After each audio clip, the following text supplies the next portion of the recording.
Alright, it's time for more Tekken 8 Season 2 changes. This time we're going over the Beyblade himself, Lars. In Season 2, they want to expand his offensive options from Den, Sen, and Len, and improve his usability of the heat system. So let's get into the changes, starting with patch 2.01.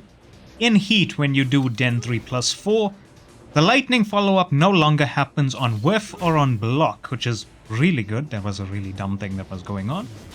Sen 1+2 on hit no longer pancake flips the opponent over right in front of you.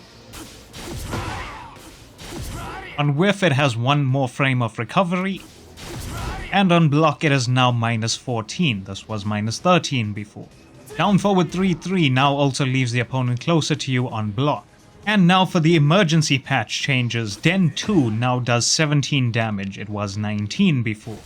Sen 4 now does 19 damage, it was 23 before.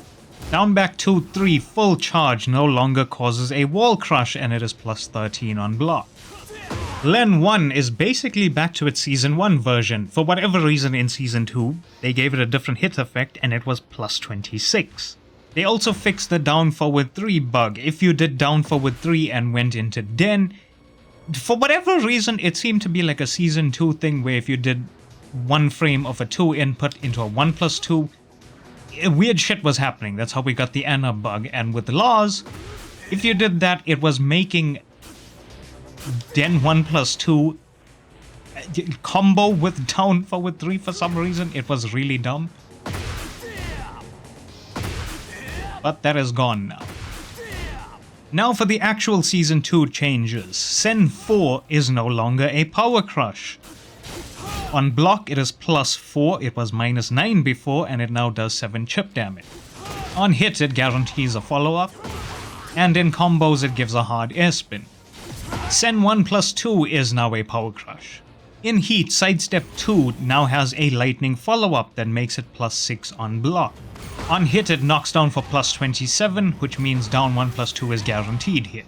In heat, Den 3+4 now also has the lightning follow-up, but only on hit.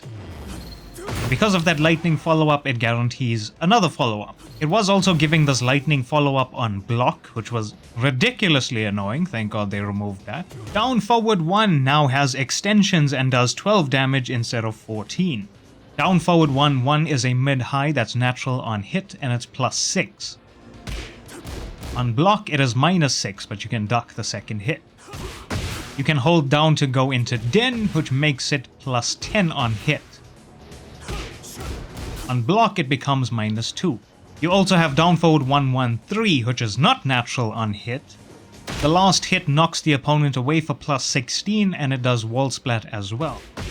And on block it is -8. You also have down forward 1-3, which is not natural on hit. The second hit knocks the opponent away for +13 and wall splats as well. And on block it is -12. And for whatever reason they decided to keep Lars's down forward 1 as a -1 move on block. Running 1 is a new 18 to 20 frame, basically homing high attack that looks a lot like Alisa's running 1 from Tekken 7. I'm pretty sure it's the same move. On hit it goes into Sen and knocks down for a guaranteed follow-up.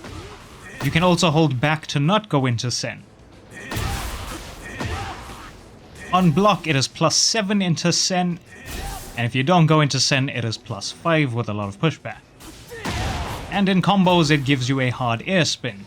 Lars also got his down 3-1 old wall ender back. It does a bit more damage than his down back 2-1 into forward 1+4 ender.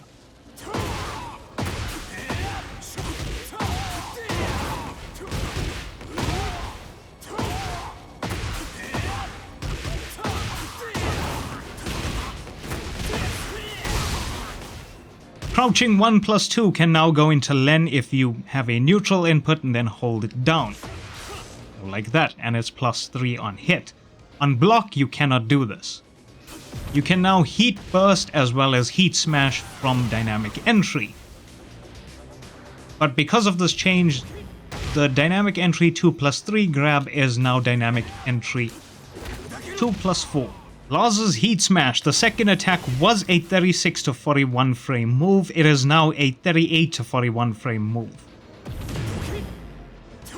And And on block, it is now plus 13. This was plus 9 before. Also, Lars gets heat back every time he goes into a stance.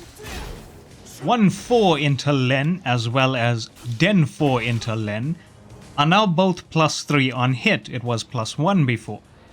Down back 1-3 into Len is now also plus 3. This was minus 1 before. Down back 4 has been sped up. It was a 21 to 22 frame move. It is now a 20 to 21 frame move. Back 1 on counter hit now causes a wall splat. Forward 4-2 is now plus 11 on hit. This was plus 9 before. Running 3 now gives a sliding knockdown for plus 15. This would actually knock the opponent over and give you a guaranteed follow-up if I remember right. While Rising 1 had its hitbox expanded downward. Den 3 now does 9 chip damage on block. It was 4 before. Sen 3 is now minus 13 on block. This was minus 14 before. Len 2 now does 25 damage on hit. It was 20 before. Down forward 2 on counter hit now guarantees Sen 1. Down forward 3 is now minus 11 on block, but down forward 3 is now natural. Also, down forward 3 Den 1-2 is now natural as well. Down back 1 plus 2 is now plus 8 on hit for 12 damage. It was plus 6 with 18 damage before. And down back 1-2 into Den 1-2 is now natural as well. There are a few other changes, but those are hitbox and collision detection stuff that are meant for combos. Overall, in Season 1, Lars was kind of annoying to fight, constantly spinning around like a retarded Beyblade. But once you started getting used to your opponent and counterplaying him, it wasn't as terrible, but it was still really annoying. And then we get Season 2, and literally in the patch notes as part of their balance direction, they're saying that in Season 1, when people started adapting and counterplaying, it was harder for Lars to use his stances effectively. And that's how we ended up with his changes for Season 2. Because they saw counterplay as an issue that needed to be addressed. Which is fucking stupid. It's a fighting game. Adapting and counterplaying is part of what makes it interesting. It's what you should be trying to do as much as possible. But that view and mindset from the balancing team is how we ended up with a garbage Season 2 in the first place.